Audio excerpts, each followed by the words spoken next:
de Jésus. Pourquoi? Parce qu'ils croyaient que Jésus revenait bientôt. Hein? On ne parle pas de ça aujourd'hui. Parce que si on commence encore de ça, ça sera plus grave. Bien aimé, il faut que nous comprenions une chose. Que l'église que nous avons aujourd'hui sur la terre a un problème. Donc, lis la Bible, lis les journaux, lis les informations. Voilà pourquoi vous allez vous rendre compte qu'aujourd'hui, nous avons compris même que, surtout chez les Congolais, lorsque quelqu'un commence à aller à l'église, surtout s'il choisit une mauvaise église, où les pasteurs, c'est un rétrogradé dans la mentalité. Au lieu il était bien, mais vous verrez quelqu'un. Ma sœur, ne dis pas, oh, hein, je suis pasteur moi-même.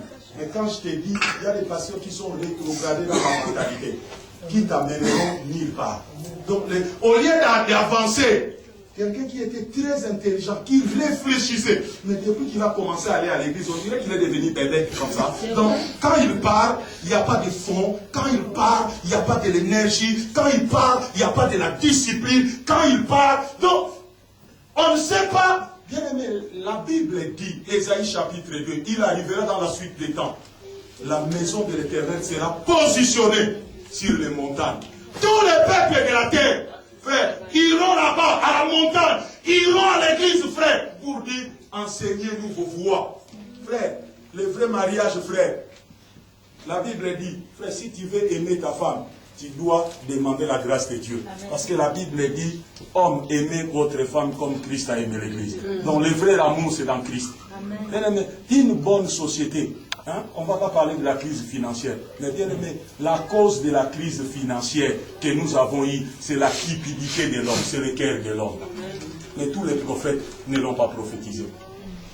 Les prophètes qui voient le roi, les prophètes qui ont les chaînes de télévision devaient dire à la télé, hé homme, écoutez-nous, ce qui nous détruit aujourd'hui, c'est la cupidité de l'homme.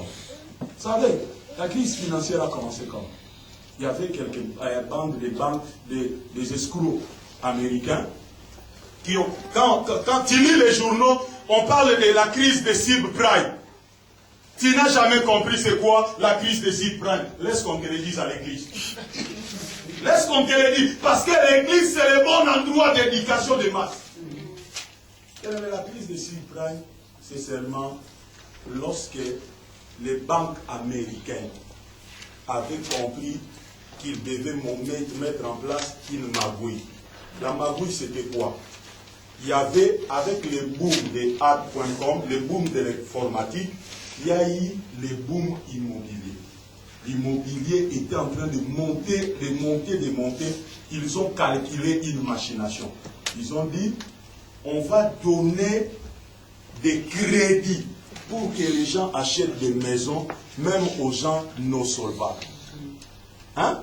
Donc même aux gens non solvables. Donc on te donne crédit. On sait que dans 10 ans, tu perdras ton boulot. On sait que parce qu'il y a des analystes du marché. Ils savent que dans 10 ans, dans les secteurs dont tu travailles, frère, voilà pourquoi aujourd'hui, si tu as besoin de la direction, viens à l'église, frère. Voilà pourquoi les prophètes de ces temps, les prophètes qui travaillent avec la mentalité des apôtres dans ces temps, sont capables, frère, de faire des analyses du marché. Frère, tu veux monter une affaire, viens, on te donne une bonne analyse du marché selon Dieu. Pas selon les hommes, mais selon Dieu. On te dit, si tu vas dans ce domaine, ça marche, frère. J'ai un ami, il y a plus de 5 ans avant la crise financière, il avait prophétisé sur la crise financière. Mais aujourd'hui, le monde est en train de tomber pour donner la place à l'église. Les païens ont dit, dans un magazine païen, on a dit que non, les problèmes qu'on a aujourd'hui avec les sociétés, c'est des problèmes de l'honnêteté et de l'intégrité. Il y a des businessmen, il y a des hommes d'affaires et des managers qui sont sortis de bonnes écoles, ils ont de bons diplômes, mais manquent l'intégrité et l'honnêteté. Et la seule institution qui peut donner à ces hommes-là, des hommes intègres et honnêtes, c'est l'Église. Mais aujourd'hui, les gens qui sont à l'église n'aiment que les formations. Je ne dis pas que les formations. Force ton enfant là à dire-lui, hein, tire-les les oreilles s'il faut, tous les jours, que toi tu iras à l'université. Amen. Que toi tu seras un grand dans ce monde. Et que par toi, Dieu changera le système de la terre. Amen. Le but de Dieu en fait, hein, de l'église, hein, c'est pas en fait qu'on aille au ciel. Hein? Je vais encore scandaliser quelques-uns. Si c'était pour aller au ciel, on ne fera pas ces séminaires. Je n'irai pas tous les dimanches à l'église. Parce que le ciel, en fait, c'est ma maison. Regarde ton fils là. Quand il rentre, quand il sort de l'école, il est fier. Il dit à ses amis, je vais chez moi, je vais chez moi. Est-ce que lui paie le loyer?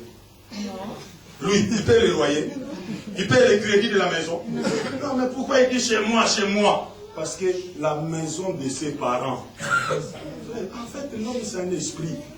L'homme, c'est un esprit. L'homme, c'est un esprit. Colossiens 3 dit, si réellement vous êtes mort et ressuscité en Christ, recherchez les choses d'en haut.